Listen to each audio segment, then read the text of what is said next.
Downtown Chicago suffering greatly from economic decline. Detroit suffering greatly from economic decline.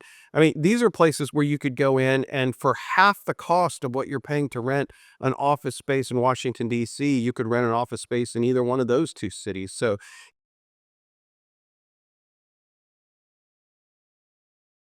Now, how long I know you are the commissioner for the Federal Election Commission, for the past 4.5 years. Now, what are some of the things that you've been seeing? I know it's had been in, like, inefficiencies and fiscal excesses that they've had. What are some of the things that you've been seeing? Well, so, the Federal Election Commission, we're made up of, 6 commissioners. We had 3 Republicans and 3 Democrats, and so, we manage all of the campaign finance for all the various, candidates that are running for federal office, everybody from president down to, the members of Congress, and so we handle all of that, and, it's been as far as, government spending wise, it's been a pretty tight fiscal year given this situation that the country's in. We've dealt mostly with budget cuts and shortfalls and things like that, and actually I think that's worked to the benefit of the American public because we haven't been able to regulate in the way that some on the left would like to see us regulate. So as we've been somewhat fortunate in my estimation with regard to that. And now post the election, what are some of the things, like, as far as if you, like, look at it that you have kind of been seeing that's happening, like some of the pressing issues that are coming up? Well, the most pressing issue for us at the federal government level is the fact that the incoming administration has been very much focused on doing away with waste, fraud, and abuse in government. And, I've personally been trying to get ahead of that, looking at where we have inefficiencies within the Federal Election Commission that can be cut and excesses that are there. I recently penned an op-ed that was published with regard to how we could save the taxpayers, probably millions of dollars, but, every federal employee that's in Washington, D.C., not just those that are at the Federal Election Commission, receives what's called locality pay. They get an extra 33% added to every paycheck that they have just to be employed in Washington, D.C. And as I travel around downtown Washington, D.C., I see buildings that are empty where federal agencies used to be fully staffed, and they're not fully staffed anymore because of evacuation orders that came in the wake of the COVID-19 virus, and none of these federal employees have returned to their offices, and they're all working remote. And in fact, you have these labor agreements with some of the unions here in Washington, D.C., where these employees only have to come, and you're going to find this amazing, but they only have to come into the office 2 days out of a 2 week work period. So 2 days every 2 weeks that they're coming into the office. So we have massive amounts of office space that the taxpayers are paying for that's being rented by the federal government that is not being used. It's not housing employees because their own labor unions have worked to keep them from having to come in the office. And so the solution is to get rid of some of those leases, to consolidate some of these locations. But for me, the bigger thing is let's get government out of Washington D.C. and closer to the people, and someplace. For us at the Federal Election Commission, it would be an automatic 33% increase in savings to the taxpayer for us to just move out of Washington D.C. and do our job someplace else. And there's plenty of low rent space available all around the country. I know you were talking about Texas is even one of those spaces that would be a good location possibly. Absolutely. I mean, so I live just south of Austin, and so you look at Austin. There's plenty of spaces. There's plenty of commercial space available in Austin to be had. But there are also places that where bureaucrats who work in Washington D.C. could get closer to the people. And I had suggested going to Odessa, Texas. It's my hometown where I was born. Plenty of office space available there. There's a university there. There's a leadership institute, the John Ben Shepherd Leadership Institute's located in Odessa. So, it's not some backwater that we're going to. I mean, it's a legitimate, thriving place, but, the bureaucrats that work at the Federal Election Commission could get to know some of the, down-to-earth, hardworking Texans who are making this country function, and I think that would be a great thing. Oh, definitely. So that's pretty interesting. So now we have this post-COVID situation where people are remote. But there's office buildings. I mean, this is not just one government office building. We're talking about how many just in general, probably Well, dozens. there are hundreds of office buildings that are empty in Washington, D.C. I mean, and frankly, it's the same all across the country. But, you look at places where the federal government could move employees and bureaucracies to, downtown Chicago suffering greatly from economic decline, Detroit suffering greatly from economic decline. I mean, these are places where you could go in and for half the cost of what you're paying to rent an office space in Washington, D.C., you could rent an office space in either one of those 2 cities. So, I think this effort by, Elon Musk and Vivek Ramaswamy to look at how we can be more efficient in the use of the taxpayers' funds is a great idea, and I think moving agencies out of Washington, D.C. is also great. It has the added benefit of making government more accessible to people instead of everything being consolidated in one city. It's difficult to fly to Washington, D.C. It's expensive to fly here. You can go to another place. You can go to a Chicago. You can go to a Detroit. You can go to an Austin. You can go to an Odessa, Texas. I mean, those are places that people can get to relatively easily, and have access to their government. And from the employee benefit, it's great because they would have a much better work-life balance, in interacting with different people. I mean, one of the things that I see here in DC is that, these government employees interact with other government employees because that's all that's here. That's the industry in town. And so it becomes really a group think of activities when you talk about anything. It's all a bunch of bureaucrats responding in the same way that bureaucrats do.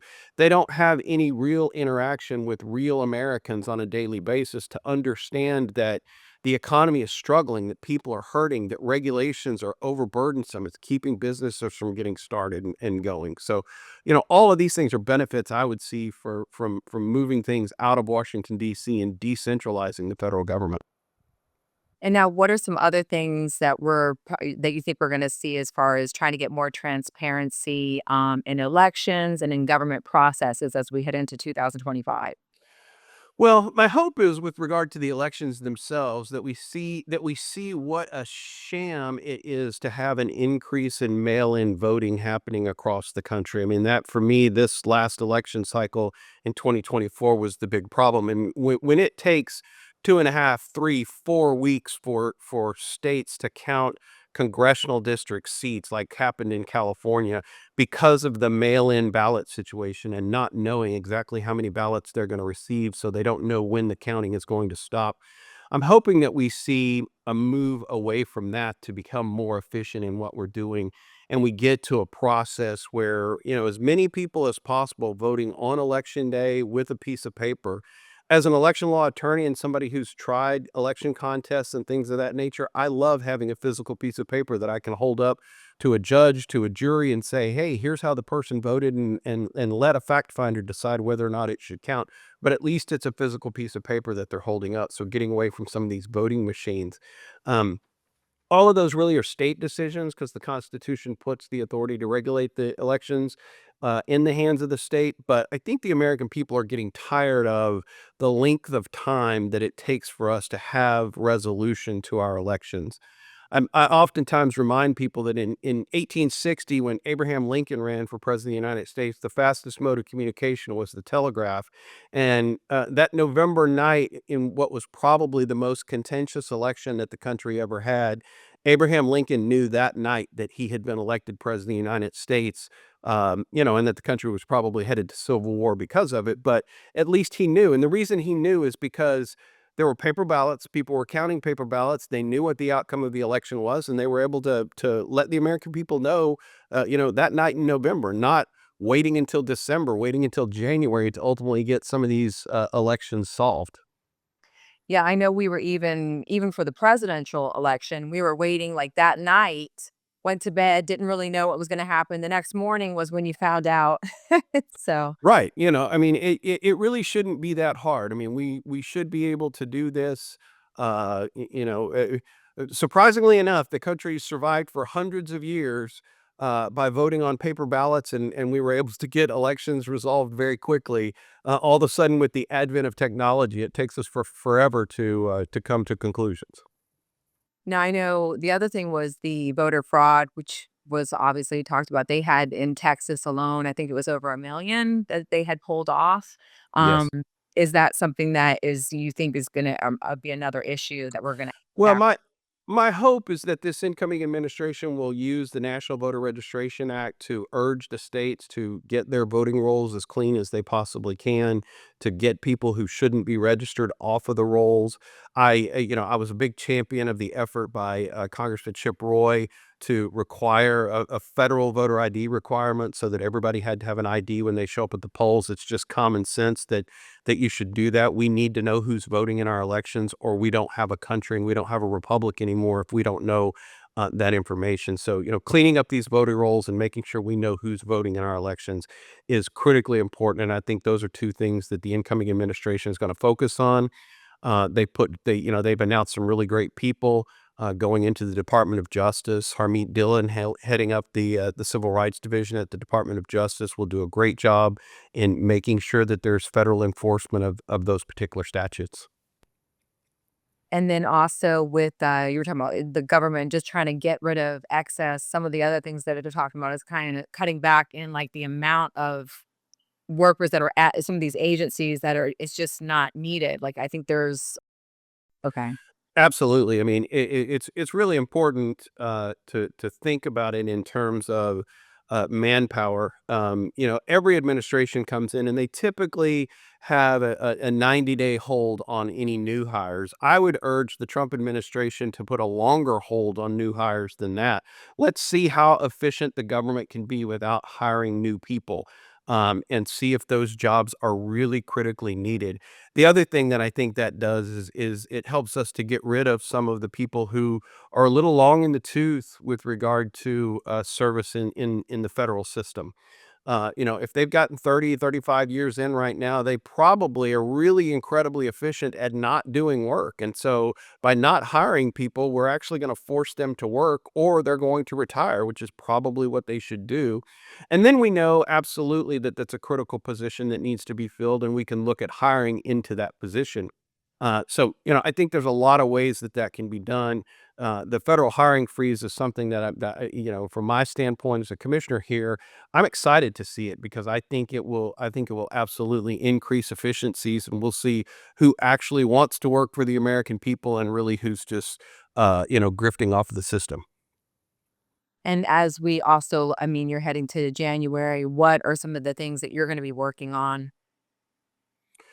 Well, so just yesterday I was elected as vice chair of the commission. So, I'll take on that leadership role at the commission. And, our big focus is to continue to modernize our systems of reporting to allow the American people more and easier access to the campaign finance numbers that are out there and available so that they can monitor how money is in fact being spent in elections so that they can keep up with what their elected officials are doing. We went out and got some grant funding this past year for that, and so we hope to continue to see that modernization increase. And hopefully, as we become more efficient in the process of doing that, we will also be able to handle complaints more efficiently that people have in the campaign finance process. So, I hope to see us have an increasing rapidity with which we're able to handle complaints. So it's gonna be very interesting as we're moving into, the new president, taking a hold and also just a new year. So I'm definitely we'll see how that goes. And I would love to have you come back on after January to kind of see where we're at and as a country and what changes have been implemented. Well, I would love to do that, and for me, it's an incredibly exciting time having President Trump coming back into office. President Trump nominated me for this position that I'm in right now. I look forward to working with his administration again when they come in.